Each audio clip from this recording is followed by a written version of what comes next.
యాదాద్రి భువనగిరి జిల్లా నారాయణపూర్ మండల కేంద్రంలో మునుగోడు ఎమ్మెల్యే కోమటిరెడ్డి రాజగోపాల్ రెడ్డి మాట్లాడుతూ నిరుపేద రైతులు రెవెన్యూ పోలీస్ మరియు ఏ డిపార్ట్మెంట్ వెళ్లినా సరే సమస్యలు వచ్చినప్పుడు డబ్బులు అడుగుతున్నారని నాకు తెలిసిందే. వాళ్ళు నిరుపేదలు, వాళ్ళ దగ్గర డబ్బులు ఎక్కడివి అని ఆందోళన చెందాడు. ఈ కార్యక్రమంలో ఎమ్మెల్సీ నేలకంటి సత్యం, ఎంపీపీ ఉమాదేవి, మాజీ జడ్పీటీసీ బుజ్జి, రాష్ట్ర ప్రజా నాట్య మండలి అధ్యక్షులు కురుముద్దల శ్రీనివాస్, కాంగ్రెస్ పార్టీ మైనార్టీ నాయకులు రహీం, షరీఫా, రాష్ట్ర కుమ్మరి హక్కుల వ్యవస్థాపక అధ్యక్షులు అంజయ్య, నవ తెలంగాణ జర్నలిస్ట్ అంజయ్య, మాజీ సర్పంచ్ కోన్రెడ్డి నరసింహ పాల్గొన్నారు.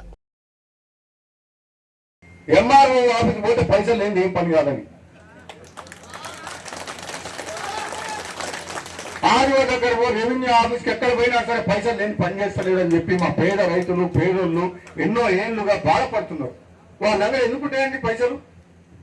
భూమిని అమ్ముకొని చాలని వాళ్ళకు వచ్చే లాభంతో ఓ సంవత్సరం పంట ఎండిపోతుంది, ఓ సంవత్సరం రాళ్ల వర్షం పడుతుంది, ఓ సంవత్సరం కరువు వస్తుంది, ఓ సంవత్సరం అతివృష్టి అనావృష్టి ఆల్రెడీ వాళ్ళు ఏదో పేద బతుకులు.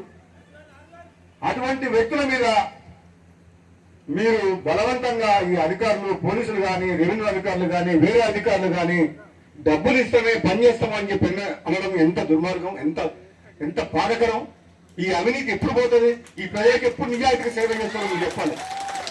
ఎందుకంటే మొన్నటి వరకు ఎంఆర్ఓ ఆఫీస్ నారాయణపూర్లో ఉన్న అధికారులు కూడా చాలా మంది నాకు ఫోన్ చేసి చెప్పిండ్రు,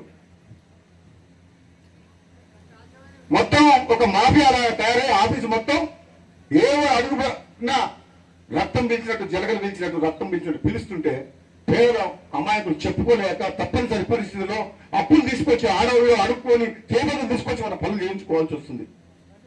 అమ్మినా కొన్నా ఏ సమస్య ఉన్నా అమ్ముడే దేనికి పెద్దానికి డబ్బులు అడుగుతుంది. కాబట్టి ఈ అవినీతి రూపు మాపాల్సిన బాధ్యత, ఈ పేద ప్రజలకు నిజాయితీగా పనిచేయాల్సిన బాధ్యత మీ మీద మా మీద ఉంది. మన ప్రభుత్వం, మేము అధికారులు ఉన్నది పేదల కోసం ఉన్నాం. రాజకీయాల్లో